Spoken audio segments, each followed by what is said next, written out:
साथीहरु यो 3 मिनेटको भिडियो हेरेर मात्रै माथि देखिएको जग्गा धनलाई फोन गर्नु होला है। म जग्गाको बारेमा सम्पूर्ण जानकारी दिनेछु।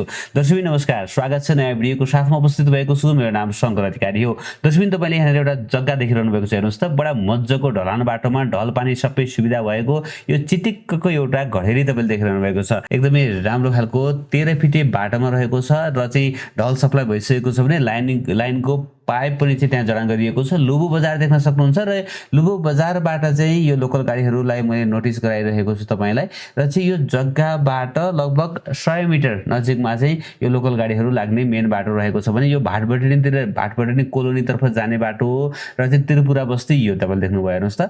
आज बिक्रीमा रहेको जग्गा चाहिँ यो त्रिपुरा बस्तीमा रहेको छ भने भाटबटनी कोलोनीतर्फ जाने बाटोबाट जम्मै 100 मिटर नजिकमा चाहिँ यो जग्गा तपाईले देख्नुहुनेछ, हेर्नुस् त। दक्षिण र पश्चिम मोहडा फर्केको जग्गा छ, हेर्नुस् त है। एकदमै राम्रो चिटिक्क परेको घडेरी बिक्रीमा आएको छ साथीहरु। एकदमै इमर्जेन्सी बेच्न खोजिरहनु भएको छ तपाईहरु चाहिँ यदि लुबु साइडतिर चाहिँ घडेरी खोजिरहनु भएको छ भने हेर्नुस् त 5-5 मिनेटमा चाहिँ गाडीहरु आइरहँदो रहेछ। अलि भर्खरै खिच्दै अर्को पनि गाडी आइसक्यो हैन। यो त्रिपुरा बस्ती, यो लामाटार भन्छ, लुबु लामाटारमा रहेको त्रिपुरा बस्तीमा रहेको यो घडेरी चाहिँ बिक्रीमा आएको छ। महालक्ष्मी नगरपालिका वडा नम्बर 9 को यो लामाटारको त्रिपुरा बस्तीमा रहेको छ। भाटबटनी हाउसिङ जाने बाटोबाट 100 मिटर नजिकमा है त। लुबुको पानी ट्याङ्की पनि नजिकै रहेको छ भने त्रिपिङ्गेश्वर मन्दिर पनि चाहिँ त्यहाँ नजिकै रहेको छ है त। त्रिपिङ्गेश्वर मन्दिरबाट पनि नजिकै रहेको छ भने दक्षिण र पश्चिम मोहडाको मैले बताएँ 29 फिट दक्षिणपट्टि र चाहिँ 43 फिट चाहिँ यो पश्चिमपट्टि साइडमा मोहडा तपाईले देख्न सक्नुहुनेछ है त। 29 फिट र 43 फिटलाई याद गर्नु होला तपाईहरुले। 3.5 आना क्षेत्रफलको जग्गा रहेको छ र यहाँ तपाईलाई मैले नजिकबाट पनि जग्गालाई देखाइरहेको छु साथीहरु। ढल पानी सबै सुविधा रहेको छ भने अब यो जग्गासम्म जानको लागि चाहिँ तपाईहरु एक्लै जान सक्नुहुन्छ। त्यसको लागि चाहिँ हामीहरु यो रिङ रोडमा रहेका छौं। रिङ रोडको ठ्याक्कै ग्वारको चोक तपाईले देख्न सक्नुहुन्छ। ग्वारको चोकबाट चाहिँ हामीहरु टक्क चाहिँ लुबुतर्फ लाग्दछौं, हेर्नुस् त। अब हामीहरु चाहिँ यो बाटोलाई नछोडिकिन चाहिँ लुबुतर्फ जाने छौं।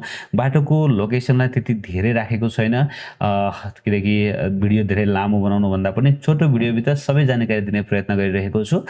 ओके, यहाँ चाहिँ तपाईले देख्न सक्नुहुन्छ हामी ठ्याक्कै यो सानो गाउँको भाटबटनीमा आइपुगेका छौं र यो भाटबटनीबाट पनि सिधै अगाडि बढ्दछौं र चाहिँ थोरै अगाडि बढे पछाडी done Bosco school, Jannes school आउँदछ र ओके हामीहरु डन बस्को स्कुल तर्फ आइपुगेका छौं साथीहरु।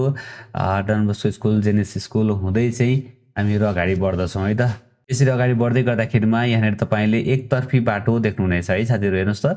एकतर्फी बाटो रहेको छ। अब हामी एक राउन्ड पुरै घुम्न पर्ने भयो। यो गाडी भएको हुँदा, यदि बाइक भएको भए त सर्टकटमा टक्क हामी गइहाल्ने हाल्दथ्यौं है त।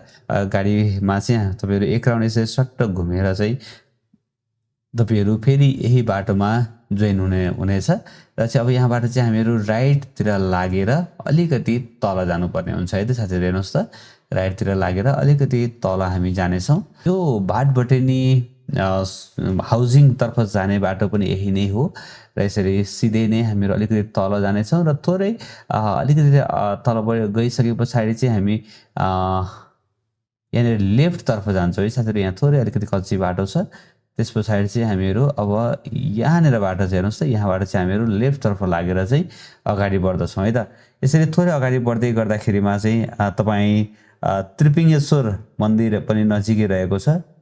त्रिपिङ्गेश्वर मन्दिर है त। त्रिपिङ्गेश्वर मन्दिरतिर पनि जाने बाटो यही हो भने भाटबटनी हाउसिङ पनि जाने बाटो यही नै रहेको छ र चाहिँ यसरी थोरै अगाडि बढ्दै गर्दाखेरिमा तपाईहरु कन्फ्युज हुनुभयो भने सोध्नु होला र चाहिँ हामीहरु ठ्याक्कै चाहिँ यो त्रिपुरा बस्तीमा आइपुगेका छौं है त। लामाटारको त्रिपुरा बस्तीमा आएका छौं र यो बाटोबाट चाहिँ यहाँनिरबाट हामी यो ठुलो बाटोलाई छोडेर चाहिँ हामी साइडबाट लाग्दछौं र चाहिँ 100 मिटर जति चाहिँ हामीहरु सर यो बाटोलाई अलिकति टर्निङ गर्दै हामी जाँदै गर्दाखेरिमा टक्क हामी जग्गा लिएर आइपुगिसकेका छौं साथीहरु।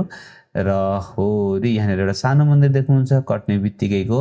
यहाँनिर तपाईले लेफ्ट ह्यान्ड साइडमा हो रि यो जग्गा है त साथीहरु। तपाईले ड्रोनबाट खिचेको सबै दृश्य देखिसक्नु भएको छ। मूल्य यो चाहिँ साथीहरु ग्वारको चोकबाट लगभग 6 किलोमिटरको दूरीमा रहेको छ भने मूल्य चाहिँ आनाको 30 लाख रुपैयाँमा केही मिल्न सक्ने भन्नुभएको छ है त। र तपाईले माथि जग्गा धनीको सम्पर्क नम्बर देखिरहनु भएको छ 9828928432 र 9807357131 रहेको छ। उहाँलाई फोन गरेर जग्गाको बारेमा थप बुझेर यो जग्गालाई खरिद गर्नु होला। साथीहरु पक्कै पनि तपाईलाई आजको यो जग्गा मन पर्यो होला। मन पर्यो भने एक लाइक गरिदिनु होला, नयाँ साथीहरूले च्यानललाई सब्स्क्राइब गर्नु होला, भिडियो हेर्दै गर्नु होला। एक दिन न एक दिन तपाईले खोजेको ठाउँमा तपाईको बजेटको घर जग्गा पक्कै पनि पाउनुहुनेछ। हस् त भोलि बिहान नयाँ घर जग्गाको साथमा उपस्थित हुनेछु। तबसम्मको लागि मलाई बिदा दिनुहोस्। नमस्ते, शुभ दिन।